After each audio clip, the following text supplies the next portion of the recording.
We're really lucky tonight. This is going to be pretty special because usually we just have Dine with a Diva. Wonderful. Dine with a Diva. Wonderful. Dinner with the Director. Wonderful. But tonight we have all three. So you guys are extra lucky. This is our fifth in the series of Dine with the Divas. And we're just happy you're all here. Most of you for the first time, which is even better. So tonight, the guests are going to take turns interviewing Candace Evans, the director for the upcoming production of Lucia de Livermore. So which of you guests would like to be first? Well, I guess I'm the first one. That's appropriate, because Raquel is also the founder, one of the founders of Livermore Valley Opera. So great, you're first. Come up in the hot seat. Oh, do I get to sit here? Yes, you do. Bravo, good. I hope it's not too hard. I don't want to fail my first test. No, actually, yeah. So Candace, it's so nice. Welcome to Livermore. Thank you. We're so happy to have you. The first question is that, how did you know that you wanted to be an opera stage director? I kind of always knew that I wanted to be a stage director. I wasn't clear if it would be opera or if it would be regular straight theater. My background was that I was raised in an artistic household. My dad was a photographer, my mother was a painter, and I had the very good fortune of having an educator in my grade school who was a retired opera singer, and she was my chorus director. And she encouraged me to sing. In fact, she encouraged me to take voice lessons. I was taking ballet at the time, like a lot of little girls do, and I loved theater. And I was that kid that every summer the neighboring children would come to my backyard and say, "What shall we do?" And I would be Mickey Rooney and say, "Let's do a show." Only it was in the garage, not the barn. So it just always made sense to me. It felt like play at the beginning because it just made sense. So it started really early. Extremely early, combined everything that I loved. Music, dance, theater, storytelling. Okay, this is a two-pronged question. Okay. The second one says here that what were the life experiences that brought you to that point? I think most likely educationally, those experiences. We, as young people growing up, try different things. The stuff that came to me and made me feel most alive were those aspects of music and dance and theater. And so that's what led me there. It made me feel like I was at home. Thank you. Thank you. Thank you. And this, well, I'd like to continue on that line. Certainly. I noticed on your website that you are a choreographer in addition to being a director. So what was first, and are you able to combine these? I frequently combine them. It is a bit of a chicken and egg situation because I always loved theater and I always loved dance. As a young person, it's easier to take dance classes than acting classes. So I guess I would say the dance led the way in terms of experientially. In terms of what I wanted to do with it, theater led the way. I love to combine the work. It's one of my, I guess I would have to say, pet peeves, in that if you go to an opera and you're going along and the singing is lovely and all of a sudden, and here's the dance. And then the dancers go away and it's like a commercial that you've just stopped the flow entirely. And so I felt really passionate about integrating those two things and making it seamless. A footnote here is that I'm sort of fiscally attractive to companies because they don't have to hire a choreographer. They save the fee of the flight and the housing, and so it's like a double whammy.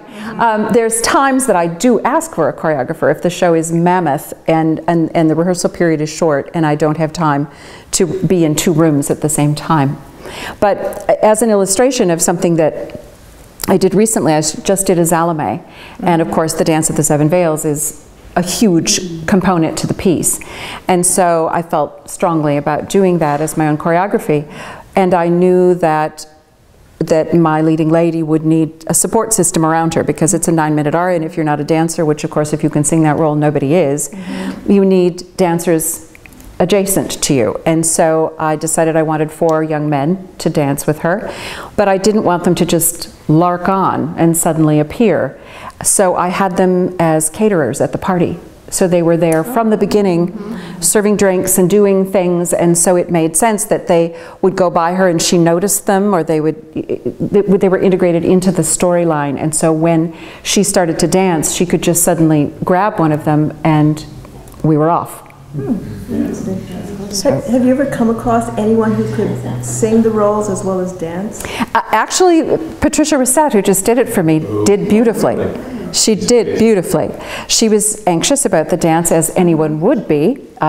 Predominantly the big ending, you know, was alarming to her, but she incorporated the movement beautifully and maintained the vocal line. So I would say she's certainly a new candidate to the role. It was the first time she'd done it. Lise Lindstrom is legendary for being able to sing it and dance it.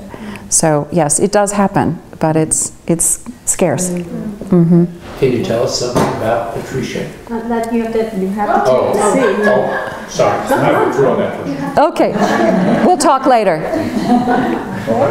Now's a good time. As a follow-up, Yes, sir.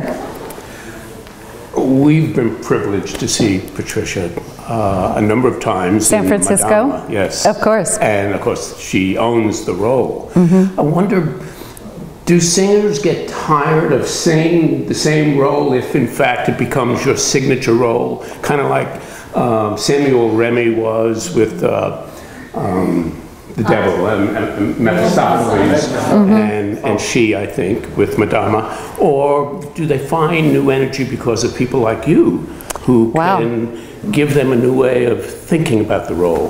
That's an interesting question. It's probably more apt for Erie because she's a singer, but as a director, I do get comments from singers sometimes when they say to me, I've never thought of that, which always makes me feel very good that I've psychologically steered them in a direction or made them analyze something that maybe has become, I don't want to say rote, but expected. You know, and I've often had singers say to me, this is the last time I'm doing this role because it doesn't feel fresh anymore. When I lived in New York, I had a lot of friends that did Broadway shows, and that is the ultimate in repetition. 8 performances a week. Exactly, exactly. And one dear friend said to me, you know, I do the show every night for a different person. Even though they're not in the audience, I pretend they are. It's, you know, my old neighbor, my grade school art teacher, because each one of them connects to you in a different corner of your heart. And so that's how she kept it fresh. And have you brought that into your way of bringing your talents to a production? Well, I never do the same show twice. When I do a show, I develop the score, I develop the book, I develop the staging. Usually I'm on a different set. If I do a repetition of a production, usually it's a different set. But even if it isn't, I don't go back to the old book because I'm different when I come back to it. I've done it before, I have different viewpoints, I've had different life experiences at that point. The world is a different place. I'm dealing with different singers. I try to come in as an open book to the energies that they bring forward in the role. I won't say that there aren't some favorite bits that I like. You know, certain little things, like in Carmen, there's certain people I like in the street scene just because it works, you know. So I'm not going to disavow something because it, you know, is a repetition, but I like to keep it new too. Do you feel comfortable in French, Italian, German, Russian, and whatever else we might sing? French, absolutely. Italian, absolutely. German, partially. Russian, I've directed Onegin, but I was really glad that someone assisted me with that because it's written in Cyrillic. So not only could I not speak it, I couldn't read it. But it was a glorious experience because the language is so exquisite when it's sung. And so yes, and every opera I do. The trick that I have is if I've done 3 Italian operas in a row and then I have a French, my brain speaks for Italian for a while. I have to switch those gears and get back on the pony. So. Very interesting. I had no idea. Thank you. Thank you. After I've confessed I don't speak good German, this is, don't ask me in German. We'll try to do it in English. Good, bravo. Okay. Candace, when you direct an opera, you have a certain concept of how the roles are to be performed. Mm-hmm. What do you do when you have a singer who kind of doesn't follow your concept, who has... Oh boy. Okay, first of all, my concept is more about how the story should be told. It's more about what I think the story is, where it's going, because that's the root of my job. My job is to tell the story well, so that the audience knows what is happening up there. The characterizations are, of course, components, like chess players in the game, but a variety within the role is certainly what I always expect. In this opera, for instance, I was talking to Roberto, who plays Enrico, and I said, I think it's a critical thing that we don't always hate him. Because just looking at it from modern standpoint, let's say you lost all your money this week and everything that you had was going to be taken away from you. But you had a sister who was very attractive, and you knew a gentleman that thought she was attractive, and if they married, that money problem would be taken care of. It's very difficult because you don't want to hurt your sister, but that's the part that I think often doesn't come through in this opera, that he doesn't want to destroy her. He wants to take care of her by making sure there's enough money in the family kitty. So that's a characterization thing that I would bring forward, and if a singer is not open to it, then I have to rethink it, or we have a dialogue about it. I have yet to meet a singer who didn't want to think more about the role, that didn't want to go, let me ponder that. And then we blend, you know? There's no reason it has to be all me or all them. It's nicest if it isn't. Yeah, collaboration works better. It's my favorite part of it. You know, you come together with your thoughts and his thoughts and her thoughts, and you just make a new stew out of it. So that's when it goes well, and most of the times it does. Okay. Yeah. Good. Thank you. Thank you. When one reads the newspapers about opera, it's often not too good a news. San Diego was going to close. Fortunately, it got saved, but other opera companies have closed, and now some of this was a great recession. So over the years that you've seen opera, what are the challenges and what are some good points about the future of opera? Big question. You're absolutely right. The recession did a great deal of damage, predominantly to the larger companies who relied on endowment, relied on patrons, and were not boots to the ground fundraisers in the way that a company like Livermore is. That you have more facility and agility to adjust and go, all right, well that didn't work, let's do this. You have people who are very willing to do that. Some of the bigger A-list, whatever, companies are a bit cumbersome in their working, and so they were dented a little harder. I think it's also harder to move a mountain, you know, and most of them are. It's difficult. In terms of, so yes, I acknowledge the fact that there are troubled times and opera's dying and it will never work and whatever. But I think one of the most interesting things that's happening right now is, I'd call it a period of reinvention. With the advent of the internet, we have different social aspects of touching people, and predominantly those are younger people. And that's the audience that you need. You need to reinvent from the ground up. Young composers, young singers are doing different kinds of work, different kinds of music, different kinds of concepts of production, things that are, you know, suddenly pop-up operas or electronic operas or blends of music. I think the cross-pollination of different kinds of music is particularly fascinating right now. There are zarzuela and mariachi operas happening. It's just a really vibrant time of experimentation because suddenly that's okay. We've opened our minds to what opera is, you know, and I use it in quotes because it does get cumbersome if you say that's all it can be. If you look at a theatrical heritage, you know, when Broadway started, that was a new thing. That was risky. That was different. Musical theaters, I mean, that came out of burlesque. That didn't exist.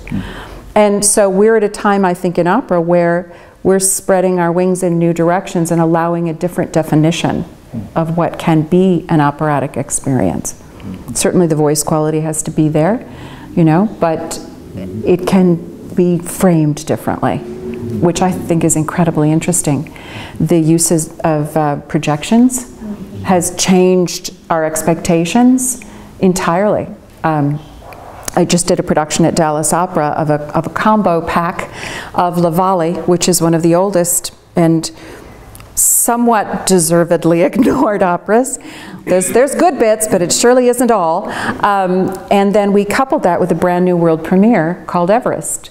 And that music by Joby Talbot, because it's set on the top of a mountain, the soundscape had to be partly electronic. It was wind sounds. It was the radio sounds of human voices talking with each other, intercut with incredible classical music. A whole different thing, you know, a whole different language. It was his first opera. He's a ballet and symphonic composer. Do those attract a reasonable audience, or is that all kind of experimental? It takes time to grow. I think that Dallas Opera was really wise in setting up La Valle first, because that is classical and it is something that an opera fan may have heard of. Certainly the beautiful aria Eben is everybody loves it, and the chance to come and hear it live just doesn't come around. So the two were coupled? They were coupled. We did Eben and then we led that into Act 4. So I had the task of staging an avalanche. It worked. It did. It did. And then it went into Everest. So they were both, it was, you know, night on the mountain kind of thing, situation. And what was really fascinating was the audience draw was a complete mix. We had classical opera fans, we had the Dallas patrons who had bought their seasons, we had people who were mountain climbers who came because they'd seen advertisements in Outside magazine. And they wanted to go, okay, so how do we sing about climbing a mountain? You know? So I don't think it's scary. I think it's in the marketing of saying to the audience, all right, this is what's going to happen here. Setting an expectation would be what I'd say. Thank you for those great thoughts. Thank you. I think it's simple. I hope this is a simple question. I hope so too. Is there an opera that you haven't yet directed that you're just dying? Oh, there's several. Wanting to do. There's several. Hoffman would jump right to the top of the list. Rosenkavalier. I like the big bears, I have to admit. I do. My mother always said to me, why do you choose the ones that are so hard? You know, why don't you do something relaxed? Because I just really like to think about it. I like the challenge of that. I'd like to do another Philip Glass. So someone said to me once, who's your favorite composer? And I said, not, you know, pass. I can't answer that because there's too many different varieties I like. And I've been really blessed to not be put in a particular genre. I've done a lot of different kinds of things, and so those are the first two I'd list. There's some I'd like to revisit. I'd like to do another Italian Girl in Algiers. I've done one of those, and I love Rossini, so I'd like to do more Rossini and do that one again as well. I think I've had my fill of Carmen's, I must admit. But like I said, because I do my own choreography, I'm really the bargain brand for Carmen. I get called to do that a lot. Yes. So, Okay, well, thank you for sharing with us. Thank you so much. Candace. It's a pleasure to be here. Thank you, all of you, for your love and support of this company. When Erie, and I must give her a footnote here, when Erie called and said, would you come? I said, absolutely, because you don't say no to Erie. We learned that too. But also, the opportunity. A great help to us. Wonderful help to us. She explained this company, and I said, I want to experience that. So thank you.